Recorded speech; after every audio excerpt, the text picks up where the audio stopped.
नमस्कार साथियों। जैसा कि आप जानते हैं, मैंने संस्कृत में आपके लिए संज्ञा प्रकरण स्टार्ट किया था। उसमें हमारा चल रहा है, संज्ञा प्रकरण ही चल रहा है। तो आज हम चलते हैं संज्ञाओं की ओर।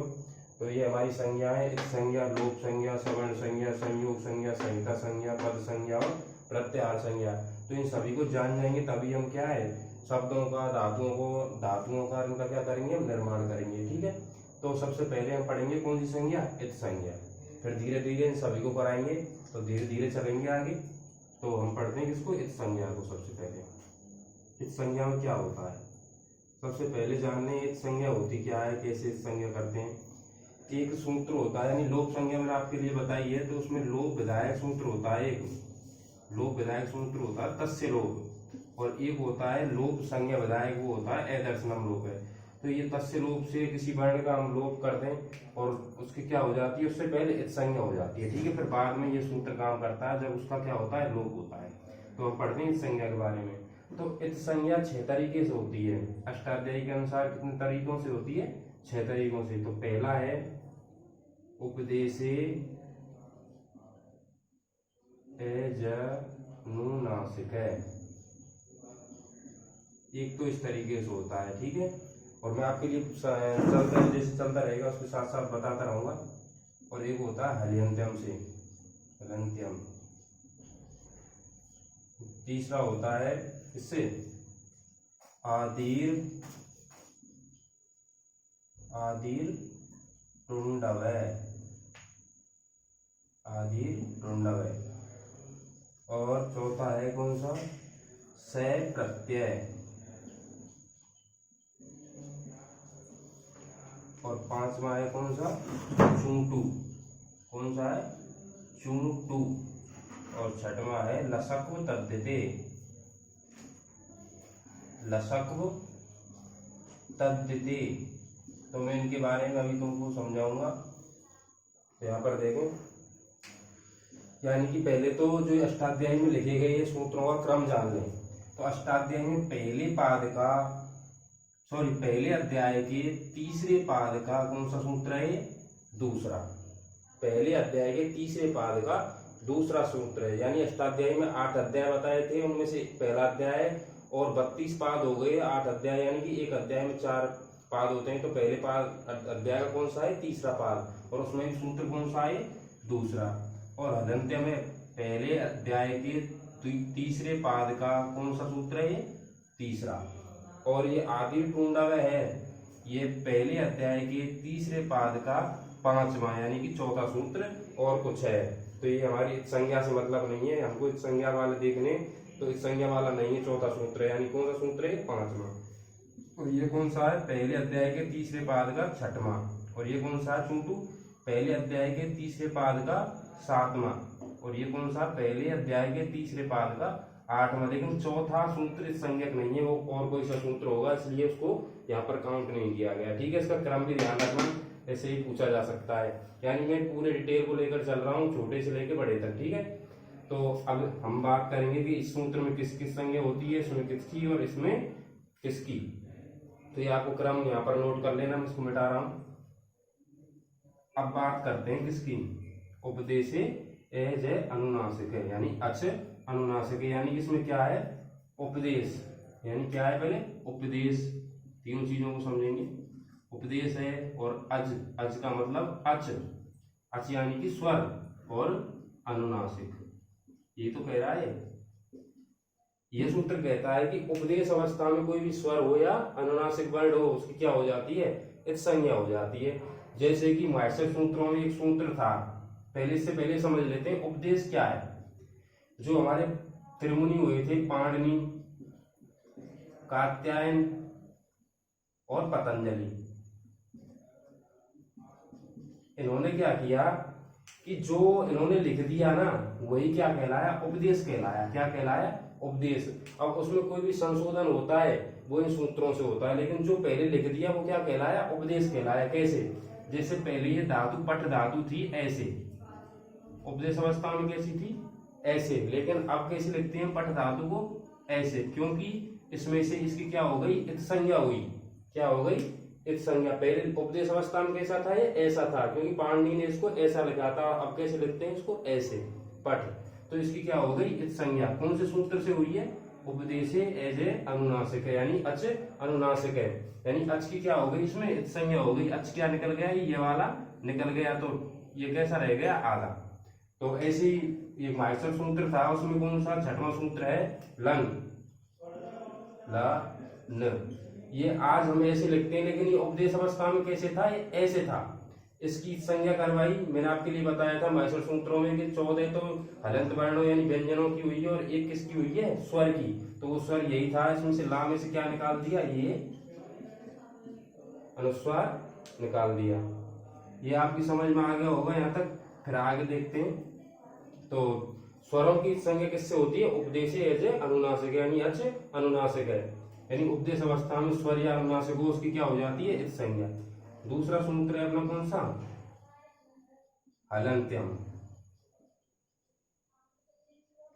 यानी कि उपदेश अवस्था में, कौन सी अवस्था में, उपदेश अवस्था में हल वर्णों की यानी कि व्यंजन वर्णों की क्या हो जाती है, इसमें इत संज्ञा हो जाती है।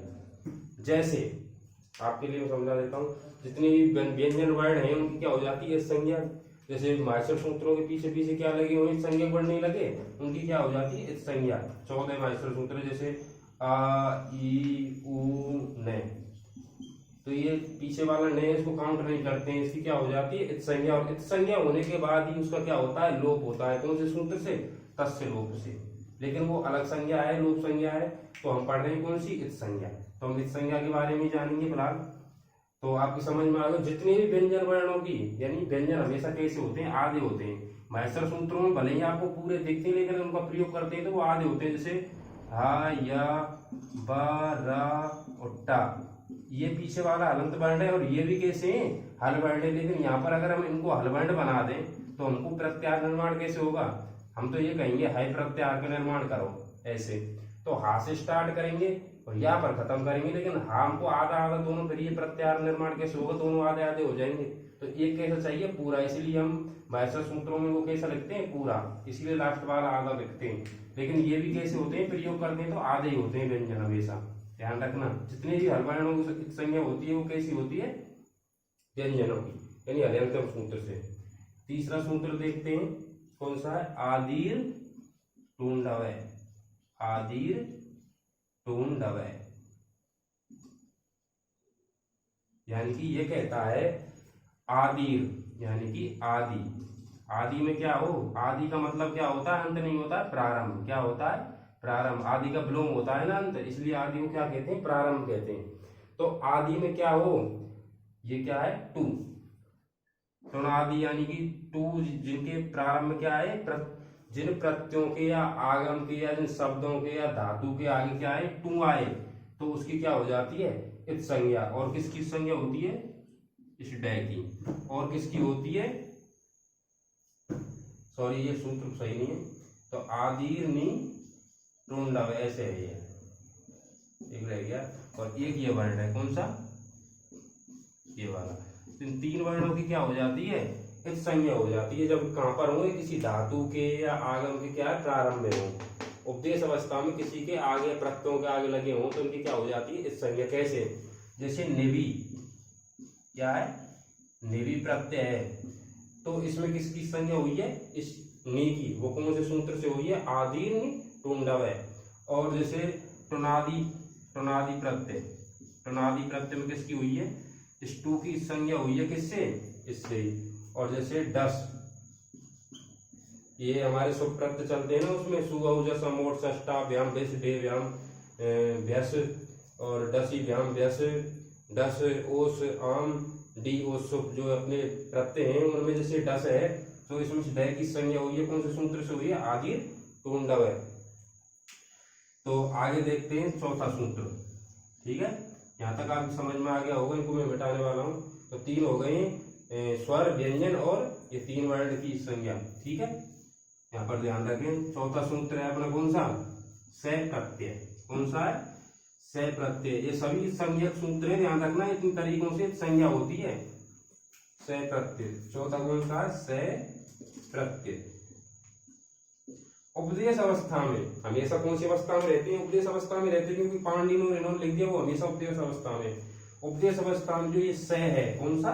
ये वाला स, किसी प्रत्यय, किसी धातु या किसी के भी क्या है? आदि में, प्रारंभ में, आदि में या प्रारंभ में आते हैं या जुड़ते हैं तो उनका क्या हो जाता है? एक संज्ञा हो जाती है। जैसे कि ये है तो इसमें ये प्रत्यय है, इसकी क्या हुई है? इस संज्ञा, इस सा की।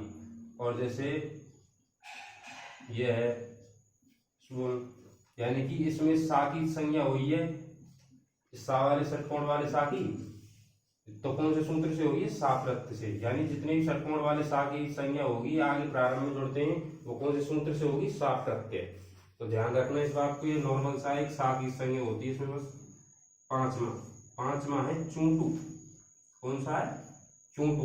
तो आपको पता है चा के नीचे और टा के नीचे वो आ गया, तो इसका मतलब है चा वर्ग और टा वर्ग। चा वर्ग में कौन कौन से आते हैं? चा, छा, सॉरी, चा, छा, जा, झा और ना, और टा, ठा, डा, ढा और ना। यानी कि ये तो चा वर्ग है और एक टा वर्ग है। तो आपको पता होना चाहिए चा वर्ग और टा वर्ग की संज्ञा कौन से सूत्र से होती है? इससे, चूंटू से। जैसे एग्जाम्पल यहाँ पर ध्यान दें, चूंटू सूत्र चल रहा है अपना 5वें नंबर का, क्रमांक आपके लिए मैं बता ही चुका हूँ। चूंटू का कौन सा है? 1, 3, 7। तो चूंटू चल रहा है अपना 5वें नंबर का। तो चूंटू सूत्र में चा वर्ग की, यानी कि जैसे सु औ जस ये प्रत्यय होते हैं, सब प्रत्यय। तो जस प्रत्यय होता है तो इसमें जा की संज्ञा होती है। किसकी? जा की। जा कौन से वर्ग का अक्षर है? चा वर्ग का। तो जा की संज्ञा कौन से सूत्र से हुई है? चूंटू सूत्र से। ध्यान रखना इस बात को। और जैसे टा वर्ग में सु औ जस टा व्याम व्यस, जैसे टा है तो टा में तय की संज्ञा हुई है, तो कौन से सूत्र से हुई है? चूंटू सूत्र से। तो आपको ये ध्यान रखना है, ठीक है। और आगे देखते हैं, जैसे टाप प्रत्यय, कौन सा प्रत्यय? टाप, ये स्त्री प्रत्यय वैसे। तो इसमें पा तो किससे हो गई? हरंतम से, हलवर्ड है। और टा की किससे हो गई? चूंटू से। तो इसमें क्या बचा? आ। आगे बात समझ में? जैसे रमा, लता जो भी बनते हैं आकारांत होते हैं ना बड़े आ वाले, तो स्त्रीलिंग में चले जाते हैं, वो इसी की वजह से जाते हैं, ठीक है। चूंटू सूत्र कंप्लीट हो गया है आपका। अब छठवां सूत्र कौन सा है? संज्ञक। छठवां सूत्र है आपका लसक्व तद्धिते। ये बहुत बार पेपर पूछा जाता है, लसक्व तद्धिते। यानी कि इसमें क्या क्या आ रहे हैं? तद्धिते। मैं बोलता हूं उस पर ज्यादा ध्यान दिया करो, थोड़ी लिखने में प्रॉब्लम आ जाती है। तो लसक्व तद्धिते में कौन सा होता है? ला, सा और यानी यड़ संधि करवाएं तो का क्या हो जाता है? कु। और कु का मतलब होता है का वर्ग, यानी का वर्ग। कु को हम कु, चू, पू, टू, तू, उ, यानी कि उनको उदित वर्ण बोलते हैं, तो इसी वजह से बोलते हैं। यड़ संधि करवाएं तो बा का उ हो जाता है ना, तो इस वजह से का वर्ग होगा। ये का वर्ग में का, खा, गा, घा और ना, ये 5 वर्ण हो गए ना। तो ये वर्ण दिख जाए आपको कहां पर? किसी प्रत्यय के या आगम के आदि में, उपदेश अवस्था में किसी प्रत्यय के या आगम के, इनके क्या है, और या धातु के इनके आगे दिख जाए आपको, तो क्या होगा? इनकी संज्ञा। लेकिन प्रत्यय भी कैसे होने चाहिए? इसमें तद्धित दे रखा है, यानी तद्धित प्रत्यय नहीं होने चाहिए। कैसे प्रत्यय नहीं होने चाहिए? तद्धित नहीं होने चाहिए। तद्धित को छोड़कर बाकी सभी प्रत्ययों में इनका क्या हो जाती है? संज्ञा। जैसे कत्वा प्रत्यय, सॉरी, हाँ, कत्वा या कित प्रत्यय, कौन सा प्रत्यय? कित मान लो।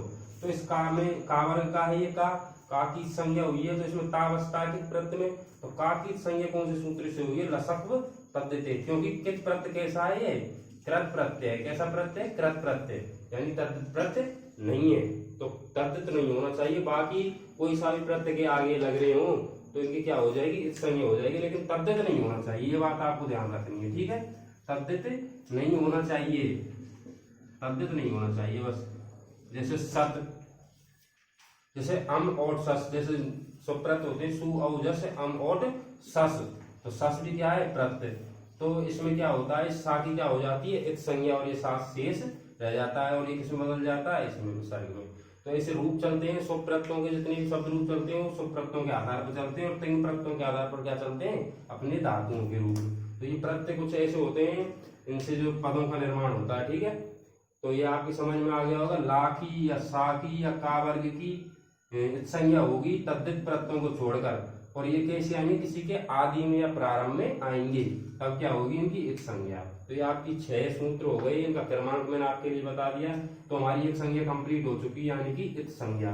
6 सूत्र हैं। पहला सूत्र है उपदेशे अजनु अनुनासिक है, दूसरा है हलंतम, तीसरा है आदि टुंडव है, चौथा है सह प्रत्यय, और 5वां है चूंटू, और 6वां है लसक्व तद्धिते। तो ये आपकी समझ में आ गए होंगे इन तरीकों से क्या होती है हमारे वर्णों की एक संज्ञा होती है। लेकिन इसी के साथ में हम एक संज्ञा और पढ़ लेते हैं, पद संज्ञा, जो छोटी सी आप समझ लेना, धीरे धीरे 4-5 और रह गई हैं। पद संज्ञा यानी कि हमारे शब्दों का या पदों का निर्माण किससे होता है। पद तो जानते होंगे, पद या शब्द लगभग एक ही जैसे होते हैं। शब्द कहते हैं यानी अकेला है राम, ये तो क्या है शब्द, और राम बाजार जाता है यानी राम का प्रयोग हमने वाक्य में कर दिया, ये क्या कहलाया, पद कहलाया। लेकिन हम शब्द भी बोल देते हैं पदों को। तो पदों का निर्माण होता है 2 तरीकों से। कैसे, एक तो होता है तिंग प्रत्ययों से। कैसे प्रत्ययों से, तिंग प्रत्ययों से, और दूसरा किससे, शुभ प्रत्ययों से। अब वो कैसे होता है, जैसे हमारे राम के रूप चलते हैं ना, तो 7 विभक्तियां होती हैं और 3 वचन होते हैं, एक वचन, द्विवचन और बहुवचन। एक वचन, द्विवचन और बहुवचन, यानी कि 1 2 3 4 5 6 7। अब इसके जो प्रत्यय होते हैं, शुभ प्रत्यय, जितने भी जो 21 कितने होते हैं, 21, 7 या 21, 1 2 3 1 2 3 7 बार आएगा, कितने हो गए टोटल, 21 हो गए। और जो शुभ प्रत्यय होते हैं ना, वो स्त्रीलिंग में भी, पुल्लिंग में भी और नपुंसक लिंग में भी समान ही रहते हैं। वही प्रत्यय स्त्रीलिंग में जुड़ते हैं और वही पुल्लिंग में जुड़ते हैं और वही नपुंसक लिंग में जुड़ते हैं। ये बात आपको ध्यान रखनी है। और जितने भी जो धातु रूप चलते हैं, यानी कि धातु रूप कैसे चलते हैं, एक तो परिस्मृति में चलते हैं, ये आपको पता ही होगा परिस्मृति, और एक चलते हैं आत्मनेपदी। तो इनके भी 3 वचन होते हैं, एक, द्वि और बहु। लेकिन ये चलते कौन कौन से, प्रथम पुरुष, मध्यम पुरुष और उत्तम पुरुष। तो 3 पुरुषों में चलते हैं। तो कितने हो गए, एक में 3 आ गई तो 3 9 परिस्मृति के एक और 9 आत्मनेपदी के। तो टोटल तिंग प्रत्यय कितने हो गए, 18। तो इनकी संख्या पूछी जाती है डायरेक्ट कि तिंग प्रत्यय कितने होते हैं, 18, और शुभ प्रत्यय कितने होते हैं, 21। यानी कि ये होते हैं सु औ जस अम और सस ताभ्याम विस देभ्याम व्यस और डसीभ्याम व्यस डस ओस आम और डी ओस सु। ये आपके कितने हो गए, 21 प्रत्यय। तो 21 प्रत्यय जैसे कि सु, एक बार मैं प्रैक्टिकल करके बता देता हूँ। सु औ जस, जैसे ये प्रत्यय हैं। अब जैसे मैं राम के रूप चलाऊंगा तो राम में मैंने ये सु प्रत्यय जोड़ा, तो राम शब्द ऐसे था, तो इसमें उ की संज्ञा हो गई किससे, उपदेशे अजनु अनुनासिक है, यानी कि उपदेश अवस्था में स्वर था, इसकी संज्ञा। और सा कैसा रह गया, आधा, और आधा सा हमेशा किस में बदल जाता है, विसर्ग में। तो राम है, तो राम है ऐसे बना, अब ये पद बन गया संस्कृत का, ठीक है। रामौ, तो राम में सीधा आउ जुड़ गया तो क्या हो गया, रामौ। और इसका जस का जय का संज्ञा हो गया सावचा, तो रामहा, यानी कि यहाँ पर आकारांत के साथ में विसर्ग में बदलता है, ठीक है। ये अंदर के नियम है, अगर ज्यादा भीतर जाएंगे तो बेकार है, यहाँ तक ही समझ में काफी है। तो ये राम है, रामो, रामा इससे ही बने, रामा, रमे, रमा, जो भी है आगे आप ध्यान दें, ठीक है। 21 प्रत्यय तो स्वप होते हैं, और तिंग प्रत्यय कितने होते हैं, 18 प्रत्यय तिंग और 21 प्रत्यय स्वप। तो यानी स्वप और तिंग की कौन सी संज्ञा हो जाती है, पद संज्ञा। तो इसका सूत्र बन जाता है ऑटोमेटिक, सुप सुप तिङन्तम, सुप तिङन्तम पदम। यानी कि इनकी क्या हो गई, संज्ञा, सॉरी संज्ञा नहीं, पद संज्ञा। सुप तिङन्त यानी सुप और तिंग पदों प्रत्ययों की क्या हो गई, पद संज्ञा हो गई। यानी जिसमें जिस शब्द के पीछे, जिस धातु के पीछे या किसी शब्द के पीछे अगर ये सुप प्रत्यय लग जाए 21 में से कोई सा भी, और तिंग प्रत्यय में से भी कोई सा भी, यानी 18 में से कोई सा भी, तो वो क्या बन जाता है, पूरा क्या बन जाता है, पद बन जाता है। यानी तो आपकी समझ में आ गया होगा पद संज्ञा कौन कौन से प्रत्ययों से होती है, सुप और तिंग प्रत्ययों से। और पूछा भी जाता है कि सुप और तिंग की कौन सी संज्ञा होती है, सुप और तिंग प्रत्ययों की कौन सी संज्ञा होती है, तो पद संज्ञा होती है यह। और पद संज्ञा किन प्रत्ययों से होती है, सुप और तिंग से। तो आपको समझ में आ जाना चाहिए 21 प्रत्यय सुप, और जैसे तिंग प्रत्यय कौन कौन से होते हैं आपके लिए ये भी बता देता हूँ। तो परिस्मृति में चलते हैं टिप तस जी, टिप तस जी, और सिप थस थे, और मिप बस मस। ये अपने हो गए कितने 9। और आंकमनी में चलते हैं अपने कौन से, ये आपको ज्यादा याद करने की जरूरत नहीं है, अगर किताब में आप देखना चाहते हो देख लेना। यहाँ तक आपके रीट लेवल तक एक आप ये तो नहीं समझना किसी 18 होते हैं 21 होते हैं, ठीक है। आंकमनी में चलते हैं, थे आथाम जय, ते आथाम जय, थे आथाम ध्वम इट वही मई, यानी कि इट वही मई, ते आथाम जय, थे आथाम ध्वम इट वही मई। तो ये आत्मने पद के चलते हैं, आपकी समझ में शायद आ रहा होगा, लेकिन ये ज्यादा भीतर जाने की जरूरत नहीं है। यहाँ तक आप सपोर्ट इन प्रत्ययों की क्या समझ लें, पद संज्ञा को, ठीक है। तो ये पद संज्ञा भी आपकी क्या हो गई, कंप्लीट है। तो 2 संज्ञा मैंने आपकी कंप्लीट करा दी है, एक तो इत संज्ञा और दूसरी पद संज्ञा। तो 5 संज्ञा और रह गई हैं आपकी, लगभग छोटी छोटी हैं, उनको भी मैं ये अगली वीडियो में कंप्लीट करा दूंगा, और आपका संज्ञा प्रकरण क्या हो जाएगा, समाप्त। थैंक यू, धन्यवाद। इतना ही काफी है आज के लिए।